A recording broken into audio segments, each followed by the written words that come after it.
Thanks a lot for Indian Chemical News for giving me this opportunity to present on the capex trend in chemical industry. So just to give a perspective, what has changed over the last decade, wherein we have seen a quantum rise in the Indian chemical industry, not only for the domestic segment, but in the exports arena as well. Since I'm an analyst, obviously I'll be talking with a lot of numbers, and let me give a perspective about how things have moved, particularly over the last decade, that is 2013 to 2023.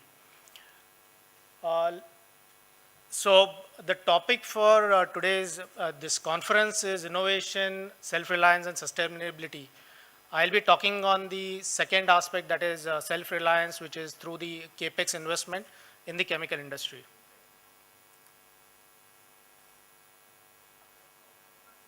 Excuse me. This is one of the data which has been published by the recent report by McKinsey, and it states that how the chemical industry is likely to grow over the next 15, 17 odd years. Just to give some numbers, in 2000, year 2000, China was having about 6% market share in the global chemical industry. By 2010, China had about 25%. By 2021, China has about 45%.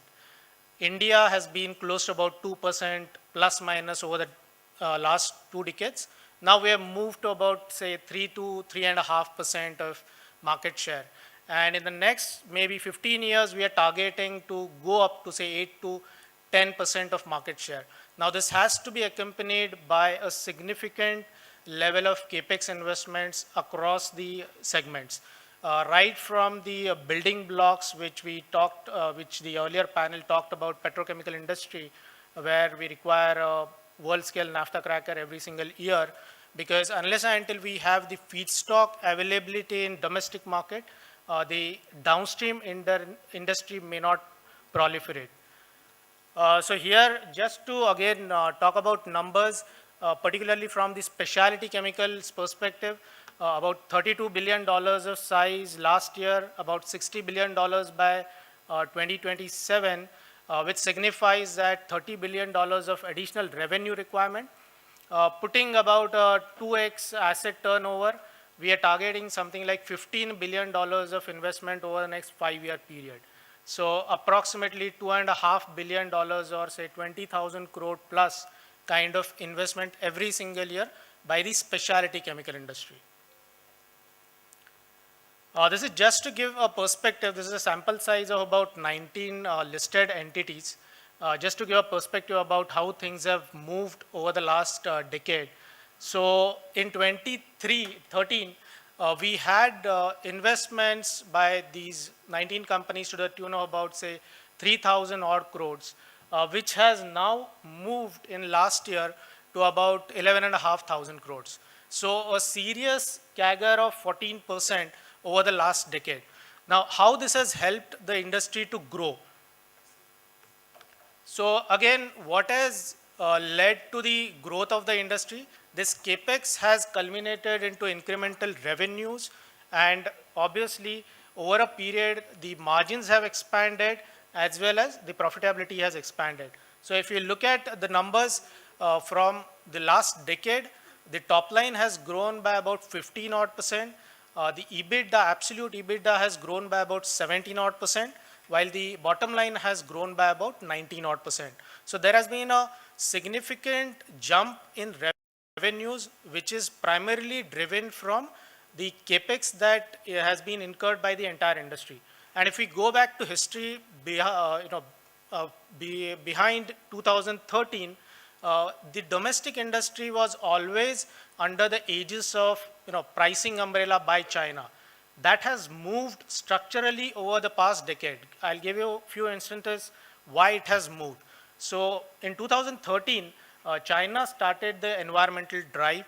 In 2015, it came into action into a law which obviously had the impact on the entire chemical industry, being it is one of the polluting industry in nature. After that, there have been multiple incidences wherein the supply chain for the global MNCs got compromised. Take Tianjin port accident, Jiangsu accident, the latest being 2019 coronavirus. And that's where there has been a structural shift from the global MNCs to look out for an alternative. And here the alternative has emerged, because of which we are seeing that the China plus one theme has been playing out. And in the morning, there have been deliberations by industry stalwarts who have said that there is going to be a golden decade for the Indian chemical industry over the next foreseeable future. Now, where are we in terms of the investments? So if you look at this graph, we are still relatively meager compared to China and compared to globally. So last year, the global investments were close to about $225 billion.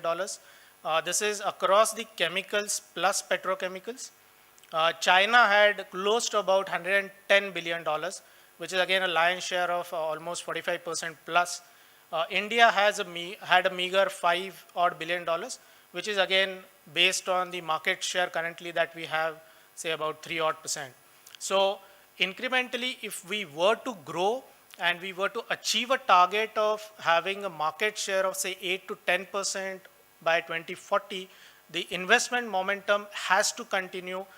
It has structurally picked up over the last couple of years, given that there has been a strong emphasis from the global MNCs to further divert their supply chain to apart from China, and the Indian counterparts are getting benefited from it.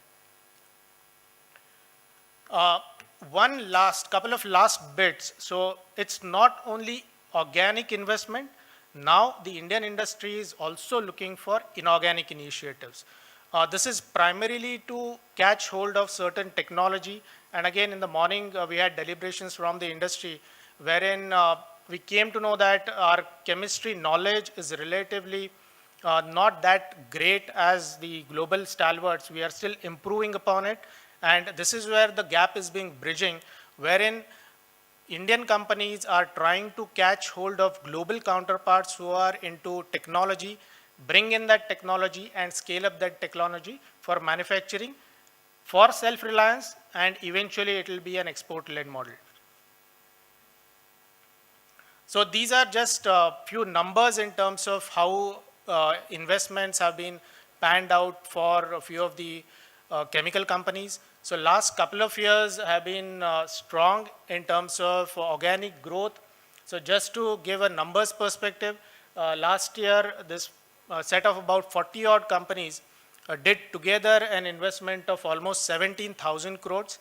And based on the preliminary estimates shared by these companies, for the next couple of years, about 35,000 crores of investments have been planned. So the capex momentum is likely to continue. In recent past, we have heard a lot of news in terms of chemical sector slowing down globally. I don't think so that will make these investments to postpone. Indian chemical industry has been thriving significantly over the last decade in terms of their own cash flows being generated and plowing back into the businesses. The same momentum is likely to continue. The recent slowdown in the industry probably will take some kind of a hiccup for the time being, but the momentum is likely to continue. Again, this is not only restricted to the domestic industry, but what is the chemical or specialty chemical industry, it is also being observed that the agrochemical industry is also going for additional investments. It is from both the perspectives. Till now, we were looking primarily to focus or to cater to the domestic demand, but incrementally, companies are also trying to focus on the exports demand and to drive the exports market through local manufacturing. So just to conclude, what I would say is that whatever deliberations have been happening during the daytime, the chemical industry has come significantly moved up in terms of scale as well as size and investments over the last decade. And this particular move is a structural move which will continue to go in the next decade or 15 years. And the target of achieving say 8 to 10% of global market share is not something which is unachievable. if there is a lot of emphasis from the domestic entrepreneurs and the chemical companies, and some support from the government in terms of accelerated approvals for land as well as the environmental approvals, the target is really being achievable. Thank you.